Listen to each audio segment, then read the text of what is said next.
जय हिंद, वंदे मातरम। स्वागत है आपका अपने टीटी फैमिली शिक्षकों के परिवार जायसवाल कोचिंग सेंटर पर, पावर्ड बाय शिक्षा ही प्रकाश है। दोस्तों, आज की क्लास में हम बात करने वाले हैं आपके बाल विकास प्रैक्टिस सेट की बात करेंगे, प्रैक्टिस पेपर की बात करेंगे, आपके सिलेबस के अकॉर्डिंग, एग्जाम पैटर्न के अकॉर्डिंग। जो प्रीवियस ईयर में पेपर पूछे गए हैं उनको भी कुछ क्वेश्चन करेंगे, उनके मार्गदर्शन से प्रैक्टिस रहेगा। जिनको भी सीडीपी में 30 में से 30 नंबर लाना है और इस बार 101% जो है एग्ज़ाम को क्रैक करना है, तो सभी क्लासेस, सभी प्रैक्टिस सेट आपको इम्पॉर्टेंट है। और प्रैक्टिस सेट प्लेलिस्ट बना दिया गया है, तो यहाँ पे प्लेलिस्ट आप लोग देख सकते हैं। तो चलिए देर न करते यहाँ पे शुरुआत करेंगे। 30 महत्वपूर्ण लाजवाब क्वेश्चंस करेंगे। 30 में से आप लोगों का कितना फीडबैक है, आप लोगों के कितने सही हुए, आपको कमेंट करके अवश्य शेयर करना है। जिसमें से पहला प्रश्न आप लोगों की स्क्रीन पर है कि निम्नलिखित में से कौन सा अधिगम का एक मुख्य थार्नडाइक नियम है? उपयोग का नियम, अभ्यास का नियम, आत्मीकरण का नियम, मनोवृत्ति का नियम। आप सभी लोग जानते समझते हैं, ज्ञानी सर्व व्याख्याता लोग हैं, भावी अध्यापक अध्यापिकाएं हैं, कि थार्नडाइक के नियम से पिछली बार कई बार प्रश्न पूछे गए थे। तो थार्नडाइक अधिगम का एक मुख्य थार्नडाइक नियम पूछा गया। तो मुख्य नियम 3 ही होते हैं थार्नडाइक के, ठीक है, जिनमें से आपका आता है अभ्यास का नियम। तो ये नॉर्मल सा प्रश्न था, सभी लोग कर लिए होंगे। इसके बाद दूसरा प्रश्न है जो आपके प्रीवियस ईयर में पूछा गया प्रश्न है, यानी पिछली बार आया हुआ प्रश्न है। प्रश्न यहाँ पे क्या दिया गया है कि गर्भधारण की प्रथम अवस्था क्या कहलाती है? पिंड की अवस्था, भ्रूण की अवस्था, डिम्ब की अवस्था, या इनमें से कोई नहीं? सभी लोग बताइएगा। ये आपके एग्जाम में पिछली बार पूछा गया प्रश्न है। फटाफट अंदाज में कमेंट कीजिएगा मेरे प्यारे प्यारे भाइयों के, प्यारी प्यारी बहनें, गृहिणी जिनका सपना है अध्यापक अध्यापिका बनना, शिक्षक बनना। जायसवाल सर आप सभी का अभिनंदन और स्वागत करते हैं। साथियों, गर्भधारण की प्रथम अवस्था अर्थात उसको किस अवस्था के नाम से जाना जाता है? डिम्ब अवस्था के नाम से जाना जाता है। तो इस लेवल के प्रश्न पूछे गए थे, ये भी आपको माइंड की मेमोरी में सेव कर लेना है। अगला प्रश्न है, कंप्यूटर की किस इकाई में जटिल गणनाएँ करने की क्षमता होती है? आधा इकाई में, स्मृति भंडारण, केंद्रीय प्रोसेसिंग इकाई, प्रदा इकाई। कल भी एक कंप्यूटर संबंधित प्रैक्टिस सेट में हमने क्वेश्चंस किया था और आज भी एक क्वेश्चन है, यानी कि समझ जाइए कि कंप्यूटर आधारित प्रश्न पूछे जा रहे हैं। जब से ये आपका ऑनलाइन एग्ज़ाम हुए हैं, डिजिटल को थोड़ा बढ़ावा मिला है, तो कंप्यूटर की जिस इकाई में जटिल गणनाएँ करने की क्षमता होती है वह हमारी कहलाती केंद्रीय प्रोसेसिंग इकाई, सेंटर प्रोसेसिंग यूनिट, जिसे हम सीपीयू के नाम से जानते हैं। अगर सीपीयू दिया रहता तो सभी लोग जानते हैं, अगर हिंदी में दे दिया गया तो थोड़ा दिक्कतें हो जाती। तो दोनों चीज़ें में, दोनों पहलू से आपको नॉलेज होना चाहिए। अगला प्रश्न, निम्नलिखित में से कौन सी शिक्षण अधिगम सामग्रियों से संबंधित एक गतिविधि सहायक सामग्री नहीं? यानी कि आपके शिक्षण अधिगम सामग्रियों से संबंधित गतिविधि सहायक अधिगम जानना बहुत जरूरी। तो गतिविधि सहायक अधिगम कौन कौन सा होता है? नाटक होगा, प्रदर्शन होगा, क्षेत्र भ्रमण होगा। इनमें सभी में गतिविधि हो रही। नाटक होगा तो इसमें गतिविधि होगी, प्रदर्शन किया जाएगा तो गतिविधियाँ होंगी, इसमें क्षेत्र भ्रमण होगा, लेकिन ओवरहेड प्रोजेक्ट में कोई गतिविधि नहीं होती है। तो ये आपका शिक्षण अधिगम सामग्री में गतिविधि सहायक सामग्री ओवरहेड प्रोजेक्टर नहीं होगा। बाकी ये तीनों, नाटक, प्रदर्शन, क्षेत्र भ्रमण, ये तीनों हो जाएंगे। आई होप सभी लोग समझ रहे हैं। बहुत बहुत धन्यवाद सभी का। सभी लोग कमेंट करते रहिए, फीडबैक करते रहिए। जिनको भी टॉपर नोट्स चाहिए आपको व्हाट्सएप कर लेना है। हमारी टॉपर नोट्स बाल विकास हिंदी और संस्कृत भाषा की टॉपर नोट्स आ चुकी है, जिसमें आपको टॉपर नोट्स के लिए केवल व्हाट्सएप करना है 9630689598। ये टॉपर नोट्स आपको 149 में सीडीपी बाल विकास के मिल रही, बाकी सभी 99 में आपके उपलब्ध है। स्क्रीन पर देख पा रहे हैं, इसमें आपको व्हाट्सएप कर देना, पूरा डिटेल आपको मिल जाएगा। बाकी सभी क्लासेस फ्री ऑफ कॉस्ट है। सभी लोग ध्यानपूर्वक समझिएगा, अपने प्रिपरेशन को, तैयारी को मजबूत कीजिएगा कि कक्षा कक्ष में संप्रेषण के प्रकार होंगे। जब आपकी नियुक्त होगी, आप लोग अध्यापक अध्यापिका बनेंगे, कक्षा कक्ष में ये बताइए संप्रेषण के प्रकार कौन कौन से हो सकते हैं? शाब्दिक अंत्यक्रिया और आपका अशाब्दिक अंत्यक्रिया दोनों होंगे, या फिर इनमें से कोई नहीं? तो कक्षा कक्ष में संप्रेषण के प्रकार पूछा जा रहा है। संप्रेषण के प्रकार सभी लोग बताइए। संप्रेषण के प्रकार, टाइप्स ऑफ संप्रेषण। देखिए, संप्रेषण जो होता है शाब्दिक अंत्यक्रिया और अशाब्दिक अंत्यक्रिया दोनों प्रकार से होता है। जब हमने आपको क्लास में, और ये जो दोनों चीज़ें हमने आपके जो टॉपर नोट्स में अच्छे तरीके से बताया भी है। चलिए बात करेंगे। अगला प्रश्न है, चलना सीखना किसके लिए होता है? लक्षण के लिए, शारीरिक विकास के लिए, व्यवहार के लिए, विक्रियात्मक विकास के लिए? सभी लोग बताइएगा। तो चलना सीखना, ये पिछली बार पूछा गया प्रश्न है। तो चलना सीखना क्या होगा? देखिए, जो चलना सीखना दो चीज़ें दी गई हैं, दोनों पहलुओं पे आपको ध्यान देना है। चलना सीखना मतलब कोई चलना सीख रहा है तो क्या होगा, चलेगा तो क्या होगा, क्रियात्मक हो जाएगा। तो कौन सा विकास होएगा, क्रियात्मक विकास है, शारीरिक विकास पे नहीं आएगा। पिछले क्लास में भी इस प्रकार से एक प्रश्न हमने किया था, आप लोग शायद पिछली क्लास प्रैक्टिस सेट आपने देखा होगा तो ज़रूर अटेंड किया होगा। तो डेली प्रैक्टिस सेट आपको 7 PM टू 7:30 PM ये हमारा 7 PM टू 7:30 PM ये हमारा प्रैक्टिस सेट होता है इवनिंग का। बाकी सभी प्रैक्टिस सेट चल रहे हैं तो ज्वाइन करना है, प्रत्येक क्लास इंपॉर्टेंट है। अगला प्रश्न है समूह विधियों द्वारा सीखने का उदाहरण।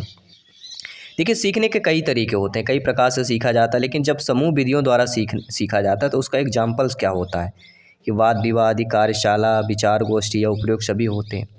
अब समूह शब्द दिया गया तो समूह में देखिए क्या क्या चीज़ें होती हैं।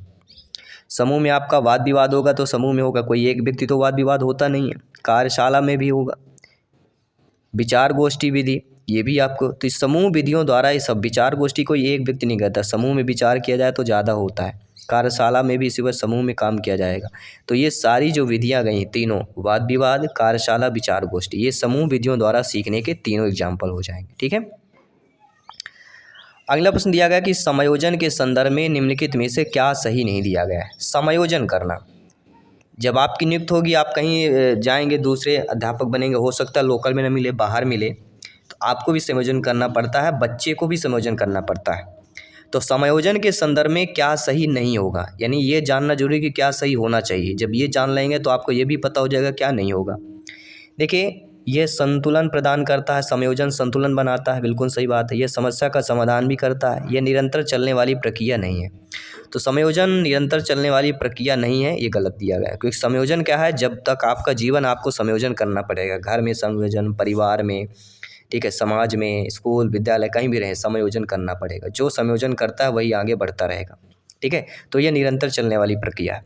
समायोजन की अनुपस्थिति में व्यक्ति तनाव, संघर्ष और चिंताओं से घिरा होता है, तो ये भी सही दिया गया है, लेकिन थर्ड वाला ऑप्शन सही नहीं दिया गया। ठीक है, इसके बाद आइए बात करेंगे अगले प्रश्न की। अगला प्रश्न है अधिगम को प्रभावित करने वाले पर्यावरणीय कारकों में से बताइए।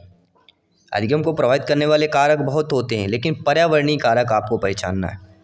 क्या वह सामाजिक परिवेश है, थकावट है, मानसिक स्तर है, या इनमें से कोई नहीं। तो आप सभी लोग जानते समझते हैं कि पर्यावरणीय कारकों में जो अधिगम को प्रभावित करे वह हमारा सामाजिक परिवेश ही होता है।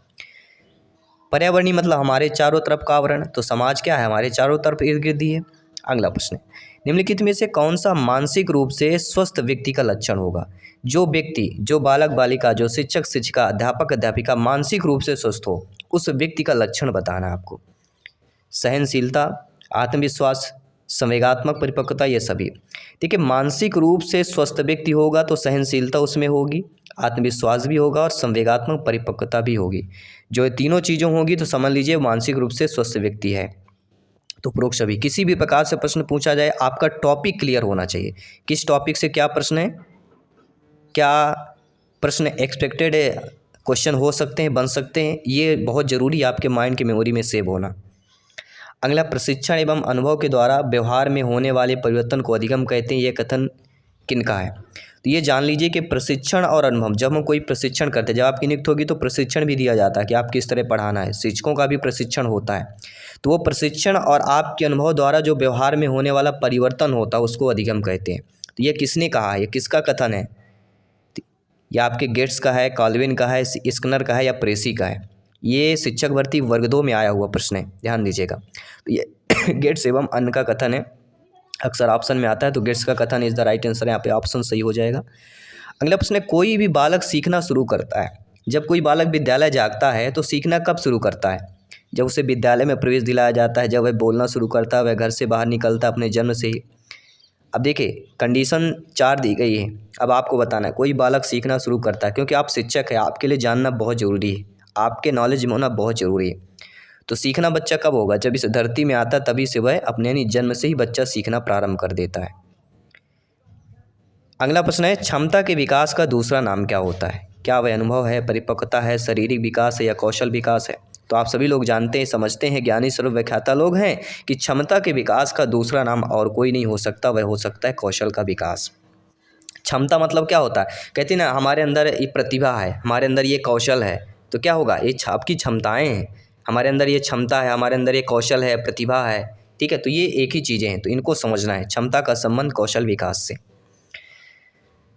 अगला प्रश्न प्यारा सा प्रश्न दिया गया है, सभी को फीडबैक करना है, सभी मेरे प्यारे मित्रों को, शिक्षक बंधुओं को, सभी भावी अध्यापक अध्यापिकाओं को, कि मनोविज्ञान ने शिक्षा को क्या बना दिया। ये संभावित प्रश्न है आपके एग्जाम की दृष्टि से। पाठचर्या केंद्रित, शिक्षक केंद्रित, बाल केंद्रित या विषय केंद्रित, किसी भी प्रकार से घुमा फिरा के पूछा जाए, आपसे 101% बनना चाहिए।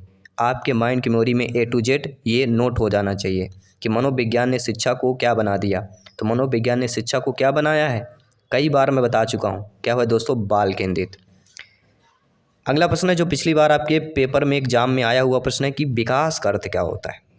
कहते हैं ना, सबसे सुने होंगे कि मैं चुनाव आते ही विकासों की बात होती है, बच्चों की विकास की बात होती, पैदा होता है बच्चा, घर में बातें होती, बच्चा विकास कर रहा है, विकास नहीं हो रहा, बच्चे का विकास चाहिए, अच्छा वातावरण चाहिए। तो ये विकास दोस्तों है क्या चीज़, ये कल्पना में परिवर्तन होता है, आकार में परिवर्तन, व्यवहार में परिवर्तन या भावना में परिवर्तन। क्या परिवर्तन हो जाए, कल्पना, आकार, व्यवहार, भावना, किस में परिवर्तन हो उसको विकास बोल दिया जाए। तो व्यवहार में, अगर किसी भी व्यक्ति के व्यवहार में परिवर्तन है मतलब विकास है, ये जान लीजिए। अगला प्रश्न देख लीजिए, बहुत अच्छा प्रश्न है। अधिगम प्रतिफल का तात्पर्य क्या होता है। अधिगम यानी जो हम सीखते हैं उसका प्रतिफल मिलना। भाई कोई चीज़ सीखेंगे उसका प्रतिफल भी मिलता, तो उसका तात्पर्य ही पूछा जा रहा है। बालक के व्यवहार में होने वाला परिवर्तन, शिक्षा की शिक्षण विधियों में परिवर्तन, पाठ वस्तु का परिमार्जन या उपयुक्त में से कोई नहीं।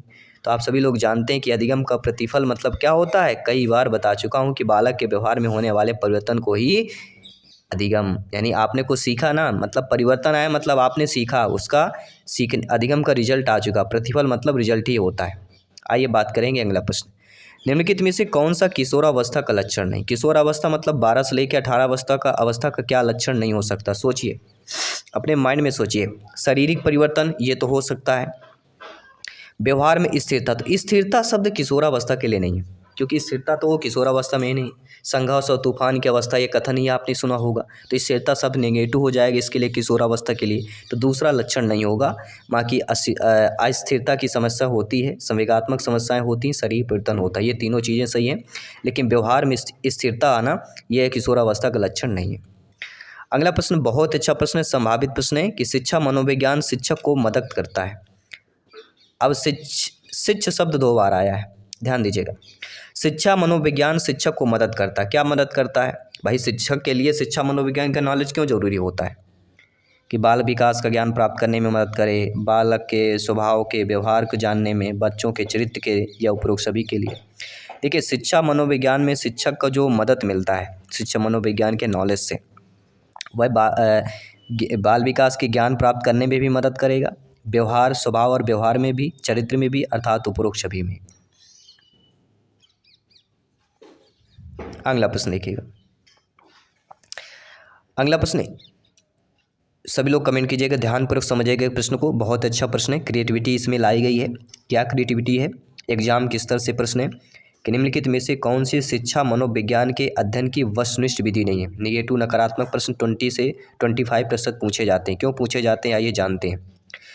कौन सी शिक्षा मनोविज्ञान के अध्ययन की वस्तुनिष्ठ विधि नहीं है, यानी वस्तुनिष्ठ विधि क्या क्या हो सकती है, प्रयोगशाला हो सकती है, उपचारात्मक हो सकती है, निरीक्षण हो सकती है, लेकिन आत्मनिरीक्षण विधि ये आपके मनोविज्ञान के अध्ययन में वस्तुनिष्ठ विधि नहीं होगी। इसलिए कार्य क्वेश्चन यहाँ पे आपका थर्ड ऑप्शन सही हो जाएगा। कोई भी डाउट हो आप लोग बेफिक्र कमेंट कर सकते हैं। जयसवाल सर हाथ जोड़कर आपके कमेंट के, आपके फीडबैक का सर्वोपरि सम्मान करते हैं, स्वागत और अभिनंदन करते हैं। तो सभी लोग कमेंट कीजिएगा, अपना फीडबैक, अपना शब्द रखने का सबका अधिकार है, क्योंकि यहाँ पे क्या है, लोकतंत्र है, ध्यान दीजिएगा, हमारा देश लोकतंत्र है, सभी का बोलने का अधिकार है, तो आपके कमेंट करने का यहाँ पे अधिकार है, क्योंकि ये आपका अपना टीटी फैमिली है, शिक्षकों का परिवार है। साथियों निम्नलिखित में से किसमें मूल वृत्ति संबंध संवेग से मेल नहीं खाता है। अब यहाँ पे क्या प्रश्न है, केवल प्रश्न है कि मूल वृत्ति संबंध संवेग, मूल वृत्ति जो संबंध होते हैं इसका संवेग से क्या मेल नहीं खाता है। तो ये जान लीजिए, पलायन का भय मेल खा सकता है, युद्ध प्रीता और अप्रीता घृणा, ये तीनों मेल खाएंगे। क्यों खाएंगे, कि मूल प्रवृत्ति संवेद में संवेग का है, लेकिन संवेदना और आश्चर्य, पलायन किस लिए होता है, भय के कारण होता है, युद्ध प्रीता क्रोध के कारण होता है, अप्रीता यानी घृणा को बोला जाएगा, लेकिन संवेदना आश्चर्य ये दोनों का मूल प्रवृत्ति ये संवेग मेल नहीं हो रहा।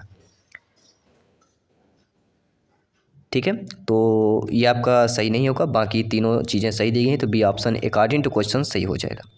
अगला कि संवेग जो सामान्यतः सुख देता हो ऐसा संवेग, मैकडूगल ने 14 संवेग दिए हैं, 14 में से कोई से भी प्रश्न पूछा जाएगा, ध्यान रखिए, किसी भी प्रकार से पूछा जाएगा। अब ये नहीं पूछा जाएगा कि मैकडूगल ने कितने संवेग दिए, अब उस संवेगों से प्रश्न पूछा जाएगा। संवेद जो सामान्यतः सुख देता हो, करुणा, एकाकीपन, भूख या आत्माभिमान, सभी लोग बताइए। संवेग जो सामान्यतः सुख देता हो, तो सामान्यतः सुख क्या कौन दे सकता है? आत्माभिमान, करुणा, एकाकीपन, भूख ये सब अलग अलग होती, लेकिन आत्माभिमान जो होता है, जहाँ सुख की बात आती तो संवेग में जो सामान्यतः सुख देता है वह आत्माभिमान होता है। अगला प्रश्न है कि निम्नलिखित में से कौन सा अमूर्त स्थायी भाव है? अब अमूर्त स्थायी भाव कौन सा हो सकता है? आदर, पशु, निवास, प्रस्थान, क्रोध। और ये बता दूं इस बार 5 नंबर आएगा संवेग से, क्योंकि पूरे ऑनलाइन एग्ज़ाम होना है, और ऑनलाइन एग्ज़ाम मुझे भी पता है कि 20 से लेके 25 दिनों फिर से होने वाली है, क्योंकि यहाँ पे मुझे पता है कि फॉर्म जो है 5 लाख से लेके 7 लाख तक फार्म आने वाले हैं। कुछ क्वालिफाइड हो चुके हैं पहले से ही, तो कुछ लोग ना डालेंगे, कुछ लोग डालेंगे भी क्वालिफाइड होने के बावजूद भी, तो 5 से 7 लाख फार्म आने वाले हैं। कौन सा अमूर्त स्थायी भाव याद रखिएगा, ऐसा अमूर्त जो स्थायी हो, तो होता आदर। ऐसा अमूर्त स्थायी भाव, तो अमूर्त स्थायी भाव किसका होता है? आदर। किसका हो जाएगा? आदर इज द राइट आंसर। किसी भी प्रश्न पर डाउट है तो आप लोग कमेंट कर सकते हैं, बता सकते हैं। अगला प्रश्न प्यारा सा प्रश्न है, फीडबैक सभी लोग कीजिएगा कि किसी दुखी व्यक्ति को सहानुभूति के 2 शब्द कहना किसका उदाहरण होगा? हर प्रैक्टिस सेट में किसी को एक को पकड़ के लिया जाएगा। आज संवेग से थोड़ा ज़्यादा क्वेश्चंस किए गए, कल किसी और टॉपिक पे किया जाएगा, तो हर प्रत्येक दिन आपको अलग क्वेश्चन, डिफरेंट क्वेश्चन मिलेंगे, यानी कि एग्जाम में कहीं से भी पूछा जाए, किसी लेवल से एग्जामिनर पूछे, आपसे बनना चाहिए, आपके माइंड की मेमोरी में एक एक क्वेश्चन का आंसर आपके पास होना चाहिए। तो किसी दुखी व्यक्ति को सहानुभूति के 2 शब्द कहना, सक्रिय सहानुभूति का उदाहरण है, निष्क्रिय का होगा, व्यक्तिगत होगा, या उपरोक्त में से कोई नहीं। तो किसी दुखी व्यक्ति को सहानुभूति दे, कोई दुखी व्यक्ति हो और उसको सहानुभूति दिया जाए, तो उसमें कौन सा वो होगा? वह निष्क्रिय हो जाएगा। क्यों निष्क्रिय होगा? क्योंकि आपका प्रश्न ही नेगेटिव है, क्योंकि दुखी व्यक्ति को सहानुभूति देने के 2 शब्द अगर कहना है तो आपका निष्क्रिय होगा। ठीक है, अगर ये जानना जरूरी है कि क्यों होगा, आप लोग कमेंट कीजिएगा, नेक्स्ट अगले प्रैक्टिस सेट में आपको डिटेल के साथ बता दिया जाएगा। अगला, किसी व्यक्ति के विकास के संबंध में क्या सही नहीं होता है? तो किसी व्यक्ति का जब विकास होता है, और विकास के संबंध में आप सभी लोग जानते हैं कि जन्म से मृत्यु तक जारी रहता है, जीवन पर्यंत चलता रहता है। वृद्धि विकास का एक हिस्सा होता है। जैसे 5 उंगलियां हैं ना, तो 5 उंगलियां क्या हो गई? पूरा विकास हो गया, और इसमें से 1 उंगली वृद्धि हो गई, तो क्या होगा? एक हिस्सा होता है, पार्ट होता है। परिवर्तनों को देखा और मापा जा सकता है, तो परिवर्तन को देखा और मापा जा सकता है, ये विकास के संबंध में नहीं है। देखा और माप नहीं सकते हैं, क्योंकि विकास की बात हो रही। वृद्धि को आप ठीक है माप सकते हैं, लेकिन विकास को नहीं माप सकते। तो यहाँ पे यही पूछा जा रहा है कि क्या सही नहीं दिया गया है, तो थर्ड ऑप्शन सही नहीं दिया गया है, बाकी ये दोनों सही दिए गए हैं विकास के संबंध में। अगला प्रश्न यहाँ पे दिया गया है कि व्यक्तित्व के जैविकी निर्धारक घटक कौन होगा? वातावरण, वंशानुक्रम, भौगोलिक या आर्थिक हो जाएगा। तो व्यक्तित्व की जैविकी निर्धारक घटक बताना है। तो जैविकी निर्धारक घटक आपका यहाँ पे कौन सा होगा? वंशानुक्रम होता है, सभी लोग जानते हैं, कई बार पूछा गया, रिपीट हुआ है, और पिछले वही वर्ग 1 में आया हुआ प्रश्न है, पेडागोजी में पूछा गया, तो ध्यानपूर्वक समझिएगा। अगला, निम्नलिखित में से कौन सी किशोरावस्था की विशेषता नहीं है? शारीरिक विकास, मानसिक विकास, समूह तत्व, तीव्र संयोजन।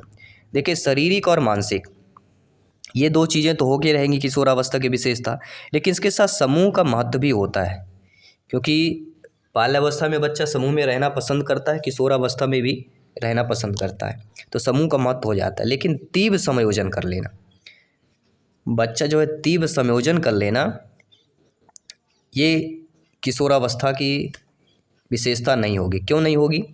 क्योंकि ये भटकने की अवस्था कहलाती है, भूलने भटकने की अवस्था है, इसलिए संयोजन जो है, परिपक्वता तो आ जाती है,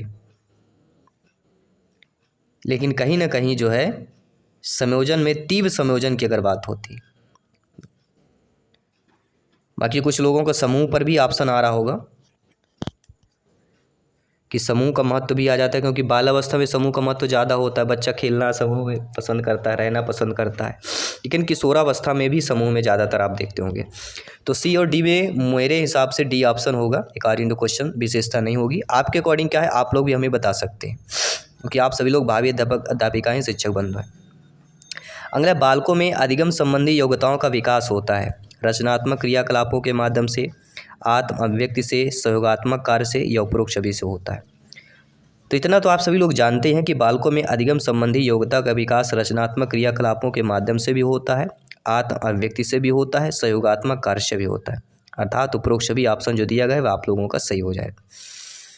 थकावट और बीमारी जैसे कारक मुख्य रूप से प्रभावित करते हैं बच्चे के संवेगात्मक विकास को, शारीरिक विकास को, संकल्प शक्ति को या आत्मविश्वास को। सभी बताइए, बेहतरीन लाजवाब प्रश्न है। प्रत्येक ऑप्शन अपने आप में कह रहा है कि मैं सही हूँगा, प्रत्येक ऑप्शन अपने आप में पॉजिटिव है। यहाँ पे आपको सेलेक्ट करना बहुत ज़रूरी है। तो थकावट और बीमारी शब्द दिया गया है और इसमें मुख्य रूप से प्रभावित करेगा। तो थकावट बीमारी को लेकर देखा जाए तो आपका शारीरिक विकास आ जाएगा। ठीक है, आइए बात करेंगे अगले प्रश्न की। सीखने की प्रक्रिया जो है, किसने कहा है कि सीखना विकास की प्रक्रिया है? किसने कहा है? सभी लोग बताएंगे। क्या वुडवर्थ ने कहा है, मॉर्गन ने, थॉर्नडाइक ने, क्रॉनबेक ने? किसने कहा है कि सीखना विकास की प्रक्रिया है? मतलब हमें विकास अगर करना है तो सीखना पड़ेगा। तो आप कोई नहीं, आपके वुडवर्थ ने कहा है। वर्थ मतलब जन्म होना, तो विकास का जन्म अर्थात सीखना। अगला प्रश्न, निम्नलिखित में से कौन सा जो है सीखने के संबंध में सही नहीं दिया गया है? सीखना कुछ नया करना होता है, सीखना अनुभवों का संगठन होता है, सीखना बिना किसी उद्देश्य के भी हो सकता है, ये सीखने की असफलताओं का कारण समझने की असफलताएं हो सकती। तो इनमें से सीखने के संबंध में क्या सही नहीं होगा? सीखना कुछ नया करना है, सीखना अनुभवों का संगठन होता है, सीखना बिना किसी उद्देश्य के भी हो सकता है, सीखने असफलताओं का कारण समझने की असफलताएं। तो क्या सही होगा, कौन सा यहाँ पे संबंध सही नहीं होगा, ये आपको कमेंट करके बताना, फीडबैक करके बताना है। और साथ ही साथ साथियों, इसमें 30 में क्वेश्चनों में से इस प्रैक्टिस सेट में आपका कितना स्कोर रहा, आपके कितने क्वेश्चन सही हुए, सभी लोगों को कमेंट करना है। बाकी सभी सब्जेक्ट के प्रैक्टिस सेट, प्रैक्टिस पेपर आएंगे एग्जाम के पहले। A to Z आप इतना प्रिपेयर होके जाएंगे कि एग्जाम में आराम से क्वेश्चन देंगे और आप क्वालिफाइड हो जाएंगे। तो धन्यवाद सभी का। सभी लोग चेक कीजिए, प्लेलिस्ट चेक कीजिए, विजिट कीजिए, प्रिपरेशन को मजबूत कीजिए, तैयारी कीजिए, लग जाइए आज से, अभी से, और अपने सपने को साकार कीजिए। जय हिंद, वंदे मातरम, धन्यवाद।